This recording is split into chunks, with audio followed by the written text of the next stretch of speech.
तो अब ट्रायंगल के बारे में कुछ बेसिक बातें कर लेते हैं। तो जैसे कि आपके पास कोई ट्रायंगल है, आप जनरली उस ट्रायंगल को कैसे डिनोट करते हैं, ए बी सी ट्रायंगल। तो यहाँ पर ये जो ए बी सी हैं, ये क्या है, इस ट्रायंगल के वर्टेक्स हैं। तो कोई भी ट्रायंगल अगर हम बनाते हैं तो generally A B C vertex का यूज़ करेंगे और ए बी सी के थ्रू ही आप उस ट्रायंगल के एंगल्स को भी बताएंगे। तो यहाँ पर ये एंगल ए हो गया, ये एंगल बी, ये एंगल सी। अगर ट्रायंगल की तीनों साइड को बताना है, जैसे कि एंगल ए है तो इसके सामने वाली जो साइड होगी उसको हम स्मॉल ए से डिनोट करते हैं। इसी तरीके से एंगल बी के सामने वाली जो साइड होती है उसे स्मॉल बी से डिनोट करते हैं, और एंगल सी के जो सामने वाली साइड होती है उसे एंगल सी से डिनोट करते हैं। अब कि आप जानते होंगे कि मीडियन किसे कहते हैं। कोई ट्रायंगल ए बी सी है, इस ट्रायंगल में आपको मीडियन ड्रॉ करनी है। तो मीडियन क्या होती है, वो लाइन होती है जो ट्रायंगल के किसी वर्टेक्स से उसके अपोजिट साइड पर डाली जाती है और वो अपोजिट साइड को इक्वल पार्ट्स में डिवाइड करती है। तो कुछ इस तरीके से ये एडी जो लाइन हमने डाली है through the vertex A, line opposite side B C पर, तो ये जो एडी ज्वाइनिंग लाइन है ये क्या कहलाएगी, मीडियन। और अब इस मीडियन से ये बी सी दो इक्वल पार्ट्स में डिवाइड हो चुकी है, यानी कि यहाँ पर B D is equal to हो चुका है सी डी। एक ट्राइंगल के अंदर जैसे हमने ये मीडियन ड्रॉ करी है, इसी तरीके से हम एक और मीडियन ले लेंगे जो सी से जाएगी और बी वर्टेक्स से भी एक मीडियन ड्रॉ कर देते हैं। तो ये हो गई बी ई और ये हो गया सी एफ। तो ये तीनों मीडियन जो इस ट्रायंगल के अंदर बनाई गई हैं ये किसी एक पॉइंट पर मिल रही हैं। तो ये जो पॉइंट होता है इनका, द पॉइंट ऑफ कनकरेंसी, तो इस पॉइंट को क्या बोलते हैं, जी, यानी कि सेंट्रॉइड। इसको जी से रिप्रेजेंट करते हैं। तो मीडियन क्या है, the line joining the vertex with mid point of opposite sides. Centroid क्या होते हैं, the point of concurrency of the medians of a triangle. और ये जो सेंट्रॉइड होता है ये हमेशा ट्रायंगल के अंदर होता है। जो सेंट्रॉइड है ये किसी भी मीडियन को 2/1 के रेशियो में डिवाइड करता है। यानी कि जैसे अगर आपने देखा कि ये वाली जो मीडियन जा रही है ए से डी तक, तो ये जो सेंट्रॉइड है ये इसे 2:1 में डिवाइड कर रहा है।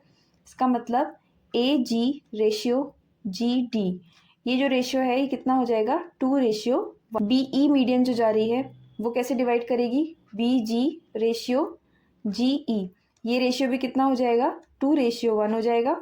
और अगर सी एफ मीडियन की बात करेंगे तो उसका भी कुछ इसी तरीके से हो जाएगा, C G ratio F G is equal to 2:1। अब अगर हमें सेंट्रॉइड के कोऑर्डिनेट्स कैलकुलेट करने हैं तो हम क्या करेंगे, पहले ट्रायंगल के कोऑर्डिनेट को कंसीडर कर लेते हैं। ये वर्टेक्स ए जिसके कोऑर्डिनेट हमने मान लिए x1 y1 है।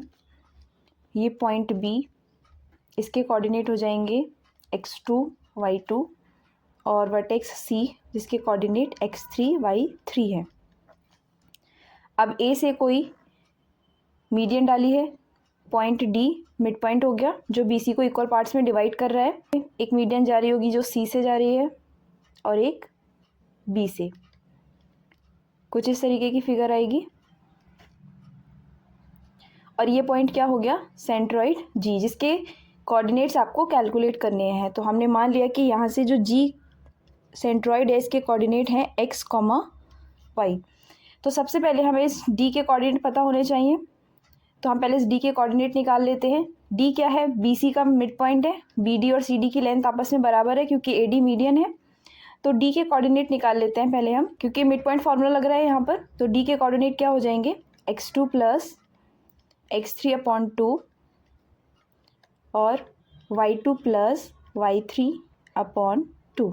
ओके, अब देखिए ए से डी तक, देखिए ए के कोऑर्डिनेट आपको पता है, डी के कोऑर्डिनेट आपको पता है और जी के निकालने हैं। और आप जानते हैं कि जो सेंट्रॉइड है वो इस मीडियन को 2:1 में डिवाइड कर रही है। तो ये यहाँ पर इंटरनल सेक्शन फार्मूला अप्लाई हो रहा है, इसको हम लगा देते हैं। यहाँ पर आपको m/n जो दिया हुआ है वो कितना दिया हुआ है, 2:1। तो यहाँ से देखिए x कोऑर्डिनेट कितना आ जाएगा, 2 × x2 plus x3/2 plus 1 × x1 इसी तरीके से नीचे कितना हो जाएगा ये 2 + 1 एंड y कोऑर्डिनेट कितना हो जाएगा 2 × y2 + y3/2 + 1 × y1/2 + 1। इसको सॉल्व कर लेते हैं। यहाँ पर ये 2 कैंसिल हो जाएगा तो ये कितना बचेगा x1 + x2 + x3/3। इसी तरीके से y कोऑर्डिनेट भी आ जाएंगे, ये 2 से 2 कैंसिल हो जाएगा और ये आ जाएगा फाइनली y1 + y2 + y3/3। तो ये क्या हो जाएंगे आपके सेंट्रॉइड के कोऑर्डिनेट्स। नेक्स्ट टॉपिक है ऑर्थोसेंटर। तो ऑर्थोसेंटर क्या होता है, the point of concurrency of altitudes of a triangle. किसी भी ट्रायंगल में तीनों वर्टेक्स से आप एल्टीट्यूड बनाएंगे एंड जहाँ पर तीनों एल्टीट्यूड मीट कर रहे होंगे that point of concurrency is called orthocentre. कोई ट्रायंगल है ABC और इसके तीनों वर्टेक्स ABC से अपोजिट साइड पर एल्टीट्यूड डाला जाता है, जैसे कि ये हो गया एल्टीट्यूड AD। इसी तरीके से C पॉइंट से डाला जाएगा, ये एल्टीट्यूड हो जाएगा और एक एल्टीट्यूड डाला जाएगा इस पॉइंट B से, कुछ इस तरह से, ये हो गया BE और ये CF। तो ये 3 एल्टीट्यूड है और ये तीनों एल्टीट्यूड ट्रायंगल के अंदर जिस पॉइंट पर मीट कर रहे हैं, ये जो पॉइंट है ये कहलाता है ऑर्थोसेंटर और इसको रिप्रेजेंट करते हैं H से। अब एक्यूट एंगल ट्रायंगल के अंदर ये ऑर्थोसेंटर जो होता है वो ट्रायंगल के अंदर ही लाई करता है, बट अगर ऑब्ट्यूज एंगल ट्रायंगल है तो वो उसके आउटसाइड होगा एंड राइट एंगल ट्रायंगल जब होता है तो वो राइट एंगल पर ही बनता है। ये ऑब्ट्यूज एंगल ट्रायंगल है। तो यहाँ पर आपको जब इसमें एल्टीट्यूड बनाना है तो सबसे पहले वर्टेक्स A से इस BC साइड पर एल्टीट्यूड बनाएंगे तो वो कुछ ऐसा जाएगा। ये आपका एल्टीट्यूड हो गया, इसको हम आगे तक एक्सटेंड कर देते हैं। इसी तरीके से पॉइंट B यानी कि जो वर्टेक्स है यहाँ से इस AC साइड पर एल्टीट्यूड बनाया जाएगा तो ये कुछ ऐसा आएगा और ये यहाँ पर इंटरसेक्ट कर रहे हैं। इसे आप पॉइंट C से भी ले सकते हैं, ये हम आगे की तरफ बढ़ा देते हैं। ये कुछ इस तरीके से जाएगा और ये यहाँ भी 90 फॉर्म करेगा प्रॉपर बनाएंगे तो, और एक 90 ये जा रहा है। तो एक्चुअल में ये जो इंटरसेक्शन वाला पॉइंट है वो यहाँ पर आ गया है, पॉइंट ऑफ कनकरेंसी ऑर्थोसेंटर। ये हमारे पास एक राइट एंगल ट्रायंगल हो गया ABC और B पे यहाँ पे राइट एंगल बन रहा है।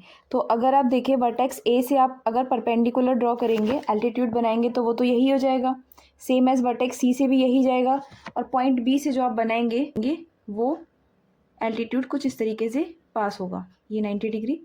तो ये जो पॉइंट ऑफ इंटरसेक्शन या पॉइंट ऑफ कनकरेंसी आ गया है ये आपका आ जाएगा यहाँ पर ऑर्थोसेंटर। ठीक है, ये पॉइंट V यानी कि वर्टेक्स V ही क्या हो जाएगा ऑर्थोसेंटर राइट एंगल ट्रायंगल का। तो ट्रायंगल के कोऑर्डिनेट अगर वर्टेक्स के x1 y1, point B x2 y2,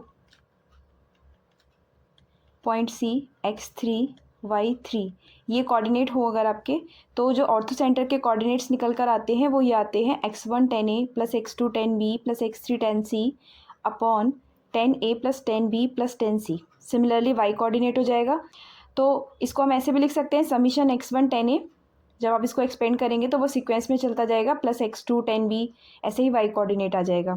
तो अगर अब आपसे ये क्वेश्चन पूछा जाए find the orthocentre of the triangle whose vertices are 0 0 3 0 and 4 0, तो आप इजीली कैलकुलेट कर सकते हैं। अगर हम यहाँ पे इस ट्रायंगल को ड्रॉ करते हैं, कोऑर्डिनेट 0 0 और यहाँ पर ये कोऑर्डिनेट हो जाएगा 3, 0, ये आपके x एक्सिस है और ये y एक्सिस हो जाएगी, यहाँ पर हो जाएगा ये 0, 4 और इस पॉइंट को मिला देते हैं इससे।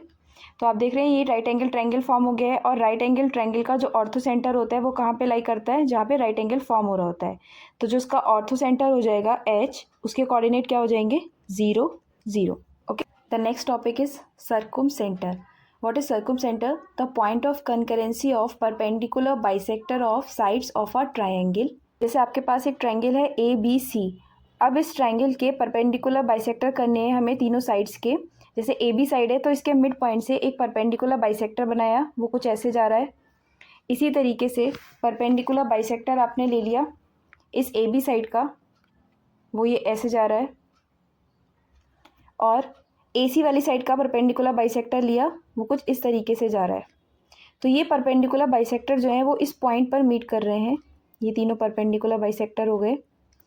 तो ये जिस पॉइंट पर मीट करते हैं उसे क्या बोलते हैं, सर्कुम सेंटर, और इसको ओ से रिप्रेजेंट करते हैं। जहाँ पर ये तीनों परपेंडिकुलर बाइसेक्टर मीट करते हैं उस पॉइंट को हम बोलते हैं सर्कुम सेंटर। अगर हमें यहाँ पे सर्कुम सर्कल को ड्रॉ करना है तो ऐसा सर्किल जो ट्रायंगल के तीनों वर्टेक्स को टच करता है उसको हम सर्कुम सर्कल बोलेंगे, और उसके सेंटर को सर्कुम सेंटर। तो यहाँ पर एक हम सर्कल ड्रॉ कर लें अगर इजीली, जो कि यहाँ पर ये तीनों वर्टेक्स से पास होता है कुछ इस तरीके से। ये ए बी सी ट्रायंगल हो गया, और इन ए बी सी तीनों वर्टेक्स से पास होता हुआ जो सर्किल है इसको क्या बोलेंगे, सर्कुम सर्कल।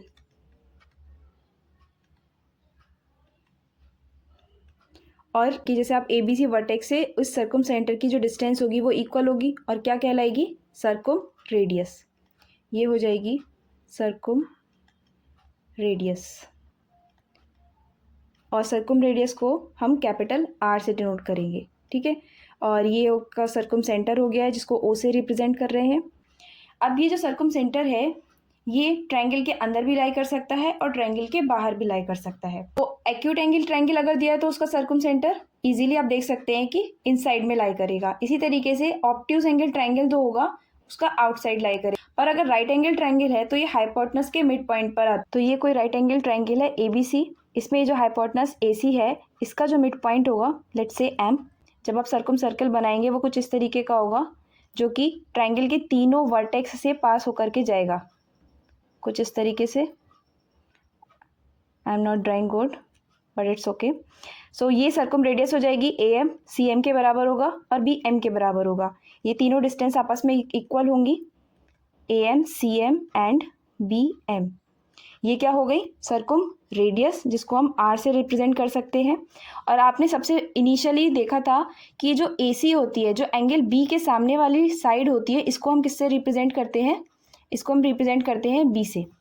तो इसको हम ऐसा लिख सकते हैं कि ये B का आधा है because it is the mid point of AC। अगर हमारे पास जो ट्रायंगल है इसके कोऑर्डिनेट हैं x1 y1 और B के कोऑर्डिनेट हैं x2 y2, C के कोऑर्डिनेट हो जाएंगे x3 y3, तब जो सर्कुम सेंटर के कोऑर्डिनेट्स आते हैं वो ये आएंगे। So next topic is in centre. Triangle ABC है और इसके अंदर एक सर्किल बनाया जाए, वो ट्रायंगल की तीनों साइड को जो टच करता है कुछ इस तरीके से होता है, उस सर्किल को बोलते हैं इन सर्किल।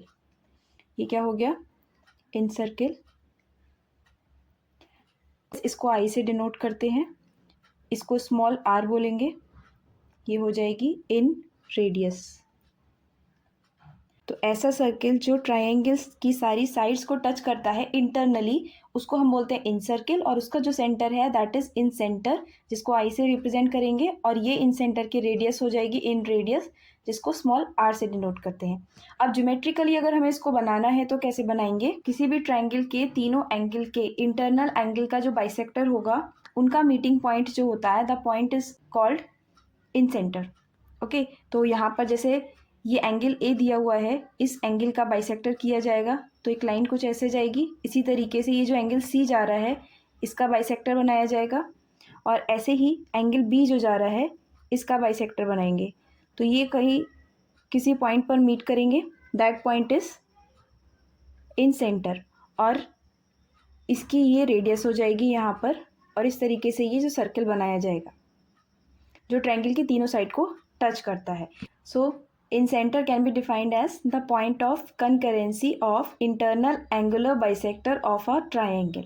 नेक्स्ट थिंग इज जो एंगुलर बाइसेक्टर होते हैं, इंटरनल एंगुलर बाइसेक्टर की बात कर रहे हैं, it divides opposite sides in the ratio of adjacent side. देखिए जैसे आपके पास ये ट्रायंगल है और ये एंगल A है, तो यहाँ पर ये जो एंगुलर बाइसेक्टर हो रहा है ये अपोजिट साइड को, यानी कि इस BC वाली जो साइड को है, किस रेशियो में डिवाइड करेगा, इसकी एडजेसेंट साइड की रेशियो में। यानी कि अगर हम निकालना चाहें तो अपोजिट साइड कौन सी है, BD और CD। ये जो एंगुलर बाइसेक्टर जा रहा है एंगल A का, वो BD और CD को किस रेशियो में डिवाइड कर रहा है, उनकी एडजेसेंट साइड के। एडजेसेंट साइड कौन सी हो गई आपकी, AB एंड AC। यानी कि ये क्या हो जाएगा, AB upon AC, that is C upon B। और इन सेंटर जो होता है वो हमेशा ट्रायंगल के अंदर ही लाई करता है। The next topic is excentre. Excentre क्या होता है? The centre of an excircle. Excircle जो ट्रायंगल की साइड को टच करते हुए बाहर की तरफ बनाया जाएगा, is the intersection of internal bisector of one angle and the external bisector of other two angles which circle touch the side of triangle externally. आइए बनाते हैं। ये ट्रायंगल ABC है आपके पास, तो आपको क्या करना है कि जो एक एंगल लेना है उसका इंटरनल एंगुलर बाइसेक्टर लेना है। लेट्स से एंगल A लेते हैं जिसका हम इंटरनल एंगुलर बाइसेक्टर करेंगे। तो जब इसका इंटरनल एंगुलर बाइसेक्टर करेंगे तो ये आपकी लाइन कुछ इस तरीके से जाएगी। तो यहाँ पर ये क्या करा है? Internal angular bisector.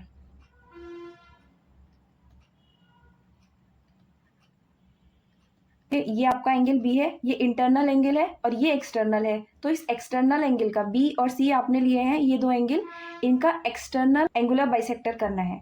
तो जब इसका एक्सटर्नल एंगुलर बाइसेक्टर करेंगे तो ये कुछ ऐसे पास आउट हो जाएगा। तो ये क्या आ गया? X centre. और यहाँ से एक सर्किल ड्रॉ कर दिया जाएगा जो कि ट्रायंगल की तीनों साइड को टच करेगा। तो कुछ सर्किल इस तरीके से आ जाएगा जो इन तीनों साइड को टच करना चाहिए। ओके, सर्किल तो अच्छा नहीं लग रहा है बट आई होप आप समझ गए होंगे कि एक सर्किल आ गया है यहाँ पर और इसको रिप्रेजेंट करेंगे हम I1 से। तो ये एक सर्किल बना और इस बार आप एंगल B का इंटरनल एंगुलर बाइसेक्टर ले रहे हैं तो वो कुछ ऐसे जाएगा। और angle A and angle C इनका एक्सटर्नल एंगुलर बाइसेक्टर लेते हैं कुछ इस तरीके से। तो ये जिस पॉइंट पर मीट करेंगे that point will be called x centre. तो इसको I2 से रिप्रेजेंट कर देते हैं और इसको जब आप मिलाएंगे ट्रायंगल की तीनों साइड को टच करते हुए, इसी प्रकार आप बना सकते हैं। जब C का आप इंटरनल एंगुलर बाइसेक्टर लेंगे, A एंड B का एक्सटर्नल एंगुलर बाइसेक्टर लेंगे, उसका भी एक एक्स सर्किल आएगा जिसका सेंटर हम I3 ले लेंगे और एक्स रेडियस हो जाएगी R3। अब कुछ इंपॉर्टेंट पॉइंट की बात कर लेते हैं। तो नोट नंबर 1, आपने मिड पॉइंट थ्योरम पढ़ी होगी कि आपके पास एक ट्रायंगल ABC है और अगर M AB का मिड पॉइंट है, N AC का मिड पॉइंट है, तो M और N को ज्वाइन करने वाली जो लाइन होती है वो इस थर्ड साइड BC के पैरेलल होती है और MN की जो लेंथ होती है वो इस BC की लेंथ का हाफ होती है। नेक्स्ट नोट नंबर 2 देखिए, कोई ट्रायंगल ABC है तो उसमें ऑर्थो और सेंट्राइड जो होता है और सर्कम सेंटर यानी कि HGO कॉन्करेंट होते हैं, या आप बोल सकते हैं कि ये कोलिनियर होते हैं, एक ही लाइन में होते हैं। एंड जो सेंट्रॉइड होता है वो ऑर्थो सेंटर और सर्कम सेंटर को ज्वाइन करने वाली लाइन को 2:1 में डिवाइड करता है। ट्रायंगल ABC है और ये A से हमने एल्टीट्यूड डाला AD और A से जो मीडियन जा रही है दैट इज AM। तो आप जानते हैं कि जो एल्टीट्यूड का पॉइंट ऑफ कॉन्करेंसी होता है वो यहाँ पे कहीं मान लेते हैं कि मीट कर रहा होगा। Okay, that is called ortho centre, उसको हम H बोल देते हैं। और जो मीडियन का पॉइंट ऑफ कॉन्करेंसी होता है ये आपने मान लिया कि कुछ यहाँ पर होगा, दैट इज सेंट्रॉइड। इसी तरीके से आप परपेंडिकुलर बाइसेक्टर बनाएंगे अगर इस BC साइड का इसके मिड पॉइंट से, मान लीजिए कि वो कुछ ऐसे जा रहा है और उसका कोई पॉइंट है वो यहाँ पर मैच कर रहा है, that point is concurrency is circum centre और इसको हम O से रिप्रेजेंट करते हैं। तो आप देखेंगे कि इन तीनों को हम एक साथ एक लाइन में ज्वाइन कर दें कुछ इस तरीके से, तो ये आपके पास एक लाइन आ जाती है। यानी कि ये जो पॉइंट होते हैं ऑर्थो सेंटर, सेंट्रॉइड और सर्कम सेंटर, ये कॉन्करेंट होते हैं, कोलिनियर होते हैं, एक ही लाइन में एग्जिस्ट करते हैं। और अगर आप ध्यान से देखें ये वाला ट्रायंगल और ये वाला जो ट्रायंगल है ये क्या हो जाएगा? सिमिलर हो जाएगा। ट्रायंगल AHG और ट्रायंगल MOG, यहाँ पर हम कह सकते हैं कि जो रेशियो आएगा AH/OM वो बराबर होगा HG/GO एंड AG/GM के। और आप जानते हैं कि जो AG/GM है यानी कि जो सेंट्रॉइड है वो मीडियन को किस रेशियो में डिवाइड करता है? 2:1 में, यानी कि सबका रेशियो 2/1 आ जाएगा। तो यहाँ से हम बोल सकते हैं कि जो AH आ रहा है दैट इज़ 2OM और जो HG आ रहा है दैट इज़ 2GO। तो ये रिजल्ट आपको ध्यान रखना है। नेक्स्ट पॉइंट है कि कोई ट्रायंगल है ABC और AM इसकी मीडियन दी हुई है मीडियन है तो बी एम और सी एम आपस में बराबर होंगे। तो थ्योरम के अकॉर्डिंग तो एडजेसेंट साइड का जो सम होता है that is A B square plus A C square is equal to median, और जिस मीडियन जिस साइड को डिवाइड कर रही है वो लेना है। तो आप बी एम भी ले सकते हैं या सी एम भी ले सकते हैं, इसका ट्वाइस होता है A M square plus B M square का ट्वाइस। अब A B square A C square को आप क्या लिख सकते हैं, C square plus B square, and जो बी एम स्क्वायर या सी एम स्क्वायर है that will be equal to A by two. यहाँ से ए एम स्क्वायर की वैल्यू निकालेंगे, B square plus C square upon two minus A square upon four. तो ए M square कितना आ जाएगा, 2 into B square plus C square minus A square upon four, and A M will be under root 2 into B square plus C square minus A square upon two. ये क्या आ गई, उस median की length आ जाएगी जो ए vertex से डाली गई थी, दैट इज ए एम। अब आगे हम कुछ और पॉइंट्स कवर करेंगे। Okay, thank you.